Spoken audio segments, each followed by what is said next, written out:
네, 오늘 정치권 이슈들 두 분의 전문가 모시고 이야기 나눠보겠습니다. 유용화 한국외대 초빙 교수, 박정하 전 청와대 대변인 나오셨습니다. 어서 오세요. 안녕하십니까?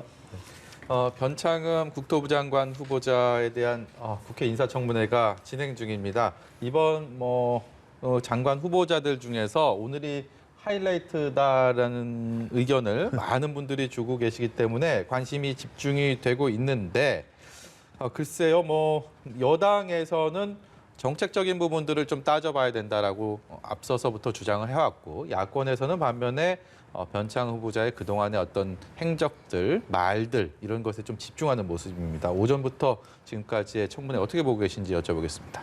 그러니까 변창흠 후보자가 이 구의혹 사건, 사회적 약자에 대한 자기 인식이 상당히 문제가 심각하다는 것이 과거 막말을 통해서 드러난 거 아니겠습니까?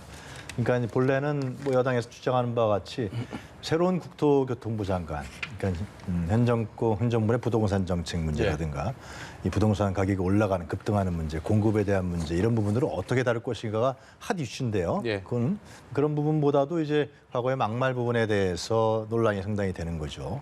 후보자의 자질 문제인데요. 그래서 변창흠 후보자가 오늘 사과를 한 몇 번 했습니까? 2번인가 3번 했을 거예요. 고개 깊이 사과하고요. 이제 국민들이 그걸 이제 어떻게 진정어리게 받아들일 것이냐, 아니면은 진짜 청문회를 통과하기 위한 그냥 의뢰냐 이렇게 받아들이냐는 것인데, 진짜 진정어린 사과를 해야죠. 이 국무위원이기 때문에 국정을 운영하는 사회적 약자에 대한 인식이 상당히 바뀌어야 될 것이다. 사과를 통해서 그래야 될 거라고 생각합니다. 박정하 대변인께서 어떻게 보셨어요? 이거 사과의 진정성 좀 느끼셨습니까?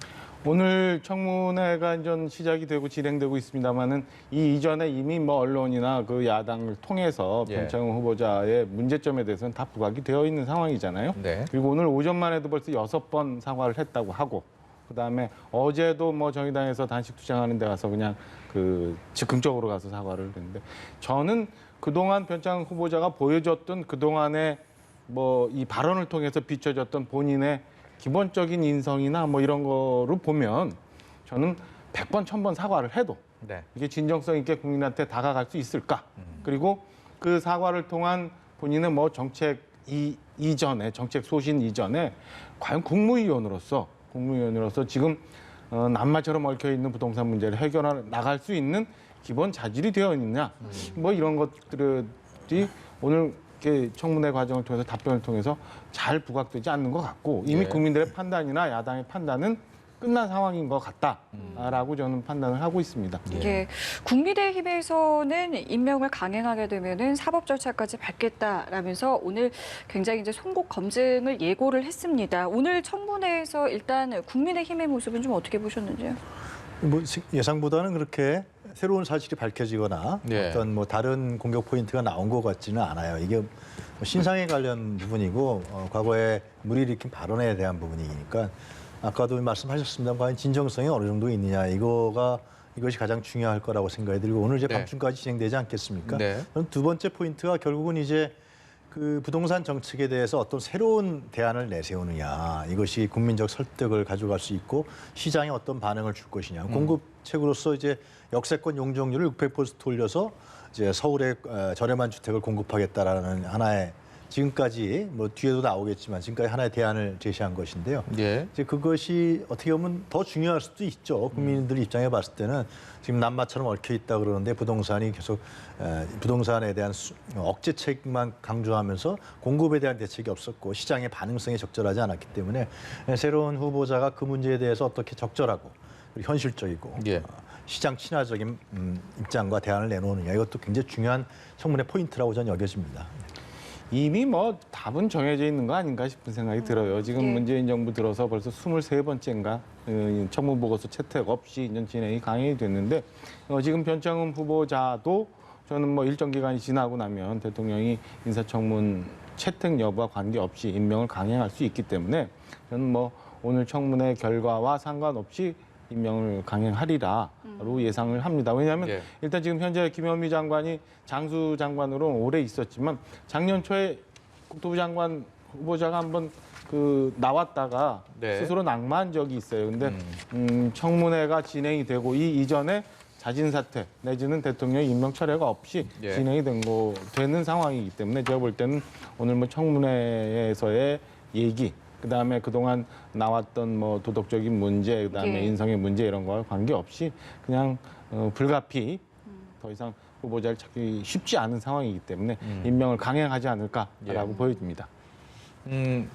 국민의힘에서는 청문회는 참여하지만 법적 절차 밟겠다 이런 얘기도 어제부터 하고 있었는데요. 이게 이제 지금까지 보도된 바에 의하면 SH공사 당시에 공사 사장 당시에 직원 채용에 일부 문제가 좀 있었고, 네. 그다음에 그 직원을 분류하면서 뭐 계약직에서 전환하는 예. 문제가 좀 있었고, 일부 또 본인이 속해 있었던 학회 내지 학교 뭐 이런 등등의 일감 몰아주기 문제 이런 의혹들이 계속 불거져 왔잖아요. 오늘 청문회에서 얼마나 이에 대한 그 해명이 있을지 모르겠습니다만 이런 것들에 대해서 만약에 임명을 강행할 경우 야당에서는 이런 문제에 대해서 사법 처리까지도 고려할 수 있다라고 오늘 아침에 조영원 원내대표가 좀 얘기하고 있는 상황이죠.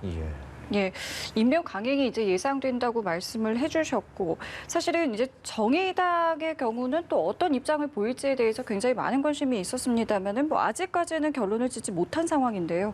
어떤 판단을 좀 내릴 거라고 예상하시는지요? 정의당 입장에 봤을 때는 자신들의 정당의 정체성과 관련된 부분에 있어서 변창흠 후보자가 상당히 실언을 했고 무리를 일으켰다라고 보는 거죠. 그렇죠. 그렇기 예. 때문에 찬성하기가 참 쉽지 않은 상황인 것 같아요. 특히 농성장도 사전에 오지 말라 그러는데도 갔단 말이에요. 네. 사전에 오지 말라 그러면 가지 말아야죠. 본인은 이제 급한 거죠. 급해서 빨리 사과를 하고 싶으니까 그런 것인데 이제 정의당 입장에서 봤을 때는 또 산재 관련자들 입장에 봤을 때는 와서 그냥 형식적으로 하려는 거 아니냐 그런 우려를 낳을 수 있는 부분이었다고 생각이 드는데요. 예.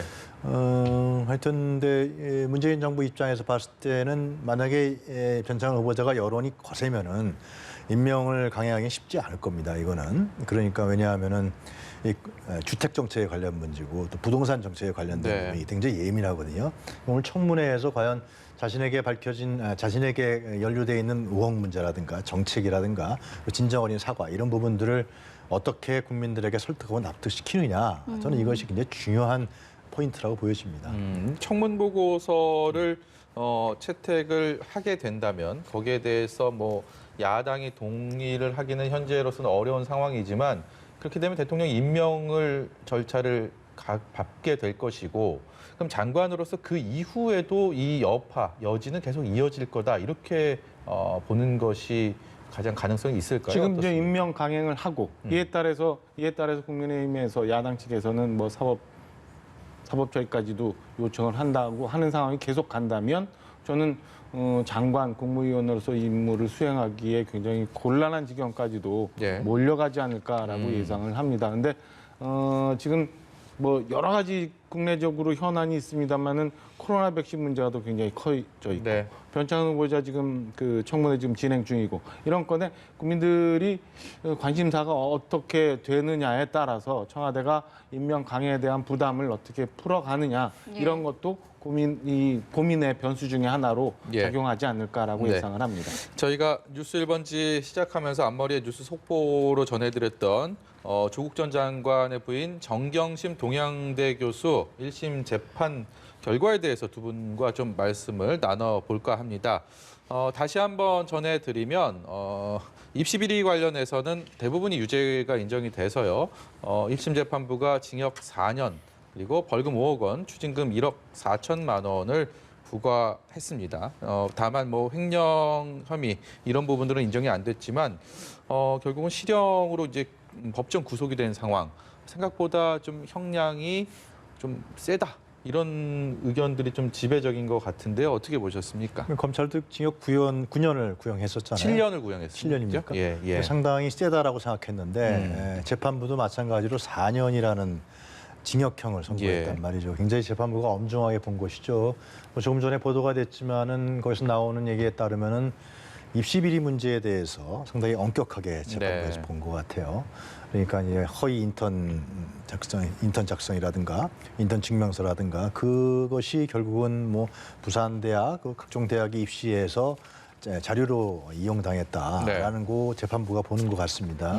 입시 비리 문제는 아무래도 이게 굉장히 예민한 사안이고 국민적 입장에서 봤을 때는 상당히 불쾌할 수밖에 없는 이 사회 공평성 문제이기 때문에 재판부에서 그런 판결을 내린 것 같은데요. 네. 상당히 이 직원은 그동안에 논란이 이제 많지 않았습니까? 특히 정경심 교수는 끊임없이 무죄를 주장했었단 말이죠. 하여튼 뭐 1심입니다만 또 2심까지 가겠지만은 1심 판결에 있어서는 재판부의 판결을 수용할 수밖에 없지 않냐. 일단은 그런 생각이 듭니다. 네, 1심 판결 내용 좀 어떻게 보셨는지요? 일단은 뭐 검찰이 7년 구형할 당시부터 굉장히 그 구형량이 세다라고 평가가 있었잖아요. 근데 대부분의 그 입시 비리 관련한 것은 재판부가 다 유죄 판결을 인정을 했어요. 네. 그래서 그런 것들에 대해서 상당히 재판부가 많은 그 인용을 했구나, 검찰의 수사에 대해서 인용을 했구나라는 생각이 우선은 듭니다. 그래서 작년에 우리나라를 쫙 갈라놨던 이 건이 네. 향후 어떻게 전개될지 잘 어떻게 될지 이제 주목이 되는데, 우선은 조국 장관이 또 별건으로 자기 재판과 좀 예. 관련돼 있잖아요. 그러니까 조국 전 장관의 본인 재판에도 상당히 영향을 좀 미칠 거라고 보여집니다. 그러니까 동양대 표창장, 그다음에 서울대 공익인권법센터 이런 인턴 과정이나 표창장들이 다 공모해서 네, 공모 허위로 혐의가 밝혀졌다. 대부분 인정이 네, 됐습니다. 공모가 다 인정이 되는 바람에 조국 장관의 재판이 어떻게 될 거냐. 그다음에 그 결과에 따라서 작년에 우리나라를 둘 쫙 갈라지게 한 축. 예. 소위 말하는 서초동에서의 조국 살리기, 조국 구하기 그 세력들, 그 사람들의 판단 내지는 이 1심 결과에 대한 반응이 어떤 식으로 표출이 될 건지 이런 것들을 좀 지켜볼 대목이라고 보여집니다. 우리 사회적으로 굉장히 큰 관심을 불러 모았고 말씀하신 것처럼 사회 갈등의 고를 깊어지게 하는 하나의 큰 사건이었는데 이번 재판 과정 좀 보시면서 다소 좀 아쉽다 뭐 이런 부분들은 좀 없으셨습니까? 그러니까 그런 얘기는 있지 않았습니까? 검찰이 너무 과도하게 수사한 거 아니냐. 정경심 교수를 청문회 하는 당일날 뭐 영장 청구를 했다든가 압수수색을 했죠. 압수수색을 했다든가 이런 부분들은 검찰이 상당히 과도하게 한 거 아니냐. 그리고 너무나 많은 인력을 투입한 거 아니냐. 이런 논란이 상당히 있었던 건 사실인데요. 그러나 하여튼 법원에서 지금 검찰의 손을 들어줬기 때문에 예. 이 문제에 대해서 물론 2심을 가봐야겠죠. 왜냐하면 정경심 교수는 계속해서 무죄를 주장하고 있기 때문에 가봐야겠지만은 현재로 봤을 때는 이것이 조국 전 장관과 관련된 문제이기 때문에 네. 실제로 검찰 개혁이라는 부분들 또 윤석열 총장이라는 부분이 관련돼 있기 때문에 문재인 정부로 입장해 봤을 때는 이렇게 호재는 아닌 것 같습니다. 그래서 지금 문재인 정부 입장으로 봤을 때는 여러 가지 악재들이 자꾸만 겹치는 것 같아요. 그래서 이런 부분들을 물론 고민을 하겠지만 이런 부분들을 어떻게 전환시킬 수 있는 그런 터닝 포인트가 앞으로 좀 필요하지 않겠느냐. 뭐 준비를 하겠지만은 예. 그런 생각도 저는 개인적으로 듭니다.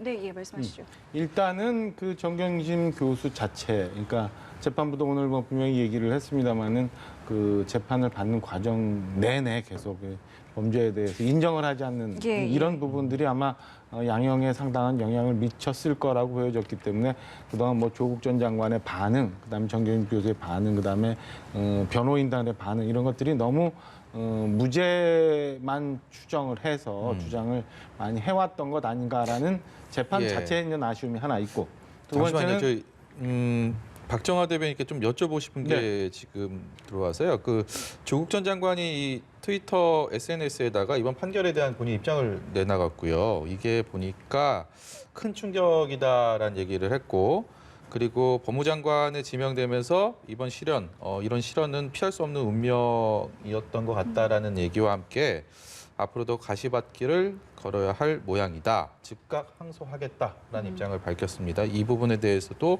두 분께 좀 말씀을 들어봐야 될 것 같습니다.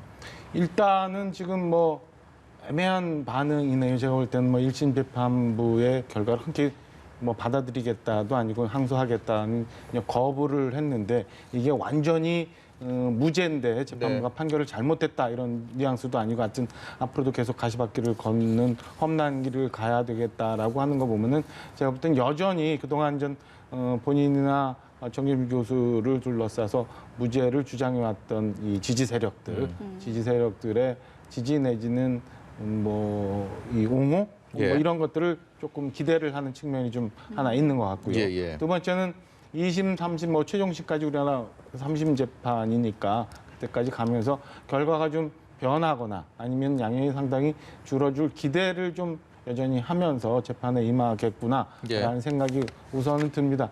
근데 뭐 이용구 전 차관 뭐 그 전에 일부 보도를 통해서도 나왔습니다만 아까 마저 말씀을 드리면 재판부가 이번 입시 비리 부정과 관련한 내용을 많이 인정을 하면서 우리 사회에서 화두가 되고 있는 공정 뭐 이런 것들에 대해서 상당히 많이 인정을 하고 이게 우리 사회를 이끌어가는데 이 문제를 훼손했을 경우는 상당히 충격을 주고 허탈감을 야기한다는 점을 많이 샀던 거라고 판단이 듭니다. 예.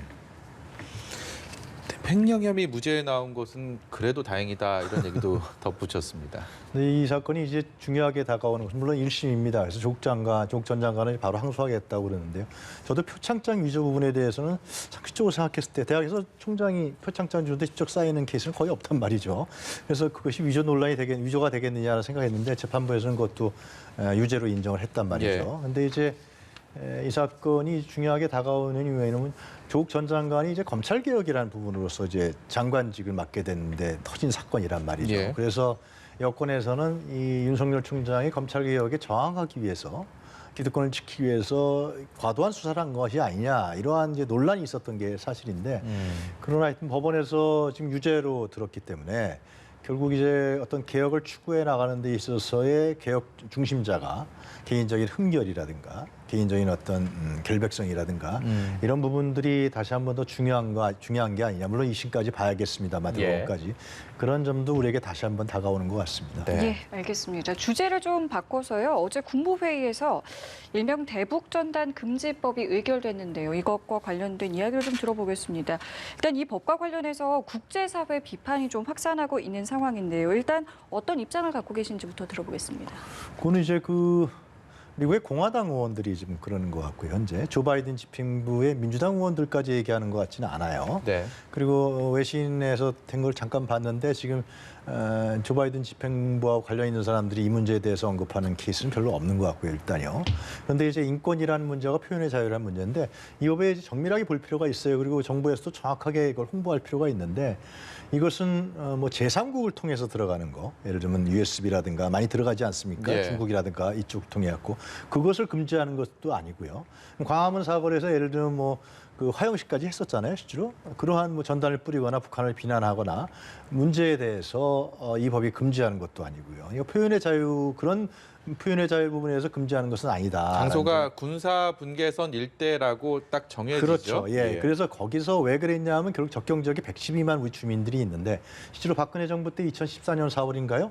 풍선을 날렸을 때 그것을 대공포로 사격했단 말이에요, 북한이요. 네. 근데 거기서 빗나간 게 우리 연천 지역에 떨어졌었거든요.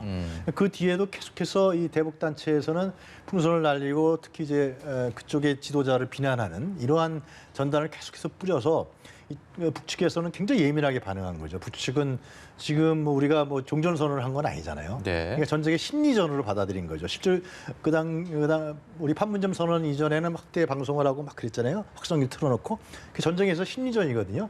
이제 그렇게 받아들이면서 더 문제가 커지고 실제로 중요한 거는 접경 지역의 주민들이 불안해한단 말이죠. 그래서 천원군 주민들 같은 경우는 또 이제 통일전망대에 가서 실제로 그 트럭을 탈취하고 막 그랬어요. 대북 전단에 대해서. 그러니까 이 지역 주민들의 생명과 안전이 위협받는다. 이 법의 취지도 거기에 있는 것이죠. 가장 예. 중요한 것은 예. 그 점에 대해서 포인트가 있는 것이고 향후에도 이제 뭐 통일부나 관련 부처에서 시행령을 만들 때도 굉장히 그런 부분은 엄격하게 전 규정해야 된다고 봐요. 그리고 두 번째 말씀드릴 수 있는 것은 과연 뭐 논의가 된 사항이지만은 이런 대북 전단을 저렇게 접경 지역에서 뿌리고 날리는 것이 과연 어떤 영향을 미치느냐? 예.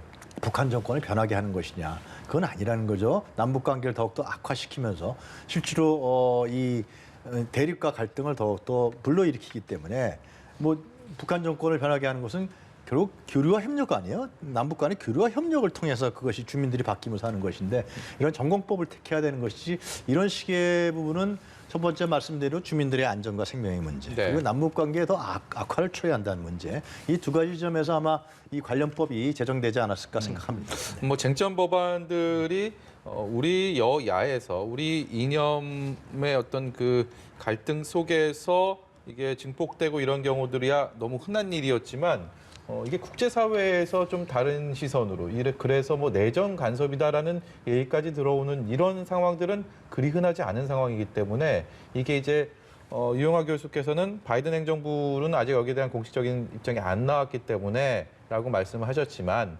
혹자들은 혹시 갈등의 요지가 있지 않을까라는 우려도 합니다. 여기에 대해서 어떻게 생각하십니까? 미국 의회의 지금 반응이나 그다음에 조회에서 나오는 반응이나 저는 뭐 간단치 않은 문제라고 보여지고요. 예. 우리가 뭐 법안을 만들고 그다음에 남북 관계를 정리하는 데 있어서 요만한 한반도만 볼 게 아니라 이미 실핏줄처럼 전 세계가 다 연결되어 있거든요. 여전히 그냥 한반도 내에서 남북 관계가 어떻게 이루어지면 된다라고 생각하는 편협적인 사고를 좀 털어내야 되지 않을까. 예. 지금 그런 거에 대해서 고민 없이 지금 밀어붙이기로 지금 남북저건단 살포 금지법을 제정을 했기 때문에 네. 생각지도 않은 그 국제사회의 비난을 받고 그 압력을 받아오는 것 아닌가. 저는 그렇게 생각을 해요. 그리고 그 지금 남북 관계의 궁극적인 목표가 뭐냐? 궁극적인 목표는 결국에는 북한 사회가 변화가 돼서 국제사회로 나오고 그 국제사회로 나오고 난 다음에 같이 합쳐서 잘 사는 북한 주민들을 만들고자 하는 거가 궁극적인 목표잖아요. 근데 여지껏 보면은 북한 주민들한테 인민들한테 분명한 정보가 전달이 되지 않고 네. 그래서 북한 내에 변화가 없고 이렇다면은 저희가 충분한 정보를 줄 수 있도록 그다음에 북한에 있는 주민들도 세상이 어떻게 변해가고 있는지 우리가 어떤 사회에 살고 있는지에 대해서 알 수 있게 해줘야지 개성 연락사무소 폭파되는 것처럼 그다음에 그냥 접경 지역에 이런 거 자꾸 뿌리면은 우리가 사격한다라는 북한의 말도 안 되는 엄포에 이런 법을 만든다는 거는 저는 대한민국이 경제대국 10위권에 있는 대한민국이 그다음에 전 세계 국가와 무역을 하고 있고 관계를 맺고 있는 우리나라가 맞는 건가라는 생각이 저는 듭니다. 예. 그러니까 이제 그 북한을 어떻게 코너로 몰아서 할 것이냐는 문제와 개방해서 남북 교류와 협력을 맺을 것이라는 문제는 다른 차원의 굉장히 문제인 것이고요. 예. 새로운 흐름에 대한 부분이죠. 그러니까 아까도 제가 말씀드렸습니다만 제3국을 통해서 들어가는 뭐 DVD라든가 USB라든가 홍보물이라든가 이런 부분들을 막는 게 전혀 아니란 말이에요. 접경 지역의 안전과 생명에 대한 문제. 예. 그리고 이것이 이제 종전 선언이 아직 안 된 상황에서 충돌에 대한 방지에 대한 목적이 있다. 그것이 북한의 뭐 인권 문제를 우리가 거론하지 않겠다는 것도 아니고요. 미국 사회에서 일부에서 얘기하는 것처럼 뭐 인권 문제라든가 그런 부분을 거론하지 않겠다는 게 전혀 아니잖아요, 실제로. 네. 우리 수많은 인권 단체에서 지금 얘기를 하고 있어요, 북한의 인권 문제에 대해서. 이런 걸 현 정부가 막는 것은 아니기 때문에 네. 구분해서 우리가 볼 필요가 있다 생각이 듭니다. 네. 네, 알겠습니다. 저희 주제를 좀 바꿔보겠습니다. 진성준 민주당 의원이 주거기본법 일부 개정안을 대표 발의했는데요. 그 발언 내용부터 들어보시고 대담 이어가겠습니다. 실제 거주하고자 하는 실거주자에게 주택을 보유하도록 유도하고 정책을 또 무주택자들에게 주거권을 우선적으로 보장하는 정책을 추진하자는 것이지 무슨 다주택 보유를 금지하자거나 또는 일가구 1주택을 강제하자거나 하는 그런 법이 아닙니다. 선언적인 법안이고 이런 정책이 흔들림 없이 계속돼야 되겠다라고 하는 합의를 이루자라고 하는 의원님 그런 근데 법안입니다. 아마 네, 진성준 의원이 낸 법안이 정치권의 또 하나의 논란거리가 되고 있습니다. 1가구 1주택을 주택정책의 큰 원칙으로 삼자는 건데 진성준 의원 얘기처럼 다주택 보유를 금지하거나 1가구 1주택을 강제한다는 건 아니다. 이런 얘기를 하고 있지만 또 일각에서는 뭐 사회주의, 강제 뭐 이런 얘기들까지 하면서요. 이게 좀 불똥이 굉장히 좀 크게 튄 것 같은 느낌이 드는 게 오늘 민주당 지도부가 앞으로 법안 발의하기 전에 원내 지도부랑 좀 상의 좀 하고 합의 좀 하자 이런 얘기를 할 정도로 굉장히 신경 쓰는 모습이긴 합니다. 이것이 뭐 당의 정책으로는 들어갈 수 있겠죠. 그러니까 진성준 의원이 법률로 발의한 것이 1가구 1주택의 보유라는 문제와 또 다른 조항도 있어요. 무주택자들을 위한 정책을 펴야 되는 것이고 주택 소유를 네. 그리고 이제 부동산 투기라든가 이런 거 목적으로 가는 행위는 금해야 된다라는 것인데 이것이 이제 결국은 주택 소유에 대한 어떤 기본권 문제가 예. 논란이 될 수가 있는 것이죠. 그래서 네. 진성준 의원의 의도하는 바는 알겠습니다. 현재 워낙 부동산 시장이 논란이 되고 있고 이 투기 부분들이 횡행하면서 실제로 실소유자들이 무주택자들이 주택을 소유할 수 있는 기회가 환경적으로 좀 차단되는 측면들이 많죠. 그래서 그 환경을 시장 질서를 좀 공정하게 하겠다라는 것인데 그런데 1가구 1주택 보유다 이렇게 되면은 실제로 내가 새 가구 다른 주택도 살 수 있고 이런 부분에 대해서는 물론 처벌과 강제 조항은 진전은 없다 그러지만 네. 상당히 논란의 여지가 있는 것이죠. 그래서 이것은 뭐 정책위원회라든가 당 정책으로서 이걸 표방해서 뭐 대통령 선거 공약이라든가 이렇게는 갈 수 있을지 모르지만 이걸 예. 법률로 정하는 문제에 대해서는 국회에서 많은 논의가 필요하겠죠. 예. 네. 예, 어떻게 좀 보고 계시는지요? 제가 국회 들어가 보지 못해서 이 법안 발의라는 게 어떤 의미를 갖고 있는지 잘 모르겠습니다만 진성준 의원 스스로 얘기하는 것처럼 선언적인 예. 의미다. 그 뭐하러 법안 발의해요? 굳이? 이런 생각이 우선 들고 예. 대한민국은 헌법에 분명하게 사유재산, 재산권 보호에 대한 규정이 있어요. 그러면 차라리 헌법을 바꿔서 1인 1가구 1주택만 하자고 헌법을 만들자고 하지 말도 안 되는 의미도 없는 법 만들어가지고 선언적인 의미다 이제 와서 말을 바꾼다. 예. 글쎄 저는 뭐 도저히 납득할 수 없는 얘기고 이런 식으로 치면은 뭐 그냥 집도 배급해주고 예. 차도 배급해주고 텔레비전 배급해 이거랑 뭔 차이가 있느냐는 야당 일각의 지적, 국민의 지적에 대해서 뭐라고 답변할지 모르겠어요. 그 이후에 보니까 진성준 의원 이전 뭐 언론이 잘못 받아쓰고 있다, 잘못 해석하고 있다 이런 계속해서 얘기 SNS 하더라고요. 통해서 본인 입장을 이렇게 강조하고 수정하고 하더라고요. 그렇게 하더라고요. 전 이해를 못하겠어요. 얘기 발의해놓고 그 다음에 이게 선언적 의미라고 하고 이제 와서는 또 언론 탓하고 그리고 지도부는 또 앞으로 법안 발의할 때 예. 상의하라고. 글쎄 법안 발의할 때 제가 알고 있기로는 제가 대표 발의를 하더라도 다른 분들의 동의를 다 받아갖고 가는 그렇죠. 걸로 예, 알고 있어요. 예. 그런 과정에 원내 지도부가 몰랐을까? 이게 문제가 되니까 이제 와서 얘기를 하지. 저는 지도부도 그렇고 발의한 진성준 의원도 그렇고 굉장히 무책임하고 사실은 겁나는 저런 발상의 법을 만들었다라고 저는 생각합니다.